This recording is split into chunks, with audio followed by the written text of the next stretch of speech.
अब शौनकादिक ऋषि कहते हैं कि महाराज ये बताइए कि सबसे पहले ये कथा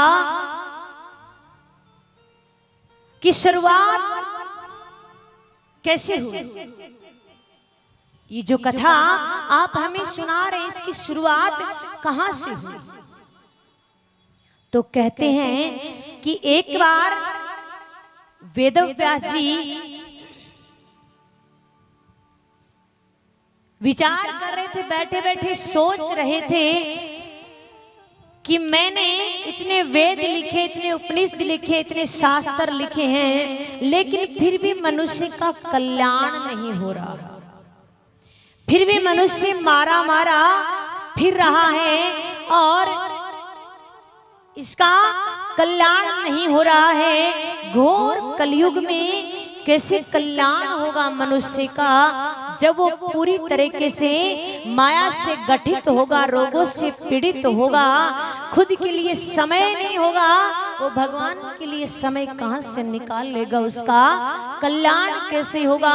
और मानो ऐसा लग रहा है कि मेरे से कुछ छूट गया है, कुछ लिखना रह गया है।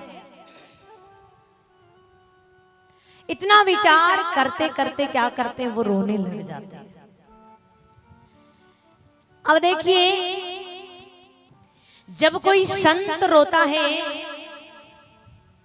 तो भगवान बड़ी जल्दी सुनते हैं। अब वेदव्यास जी रोने लग गए कि मेरे से कुछ छूट गया हो, जरूर कुछ ना कुछ ऐसा हुआ हो। भगवान नारद जी को भेजते हैं कि आप जाइए, देखिए वेदव्यास जी क्यों रो रहे हैं। आकर पूछते हैं कि आप क्यों रो रहे हैं, क्या बात हुई? तब कहते हैं बात तो कुछ नहीं हुई, लेकिन मुझे ऐसा लग रहा है कि मैंने इतने वेद लिखे, शास्त्र लिखे, उपनिषद लिखे, मुझे ऐसा लग रहा है कि मेरे से कुछ छूट गया, मुझे शांति नहीं मिल रही है। कि आपने आज तक जितने भी वेद लिखे, जितने भी शास्त्र लिखे हैं, सभी में आपने ज्ञान भरा है कि ज्ञान के मार्ग पे चलिए और ज्ञान के मार्ग पे चलकर आप स्वर्ग की प्राप्ति कीजिए। आज तक आपने भक्ति रस नहीं भरा, आपने भक्ति रस नहीं भरा है।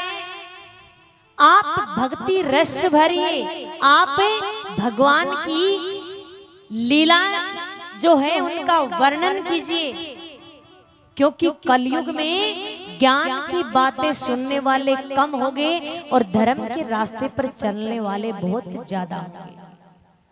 आप देखते भी होंगे, आप किसी को एक बात ज्ञान की बताते हैं, अगला चार बताता है सामने से कि महाराज हमें तो इतना नहीं, इतना नहीं, इतना मालूम है। कहने का मतलब है कलयुग में ज्ञानी बहुत होंगे और आप देख भी रहे होंगे, और धर्म के रास्ते पर चलने वाले अधिक होंगे। तो कलयुग में धर्म के कार्य ज्यादा हो रहे हैं, ज्ञान के मार्ग पे कोई चलना pसंद नहीं करता है। आप भक्ति रस भरी, कहा महाराज मुझे क्या करना चाहिए? बोला आप भगवान की लीलाओं का वर्णन कीजिए, भगवान ने क्या किया था, कैसे किया था, क्यों किया था, आप उनका वर्णन कीजिए। अब वेदव्यास जी क्या करते हैं, लिखना आरंभ कर देते हैं।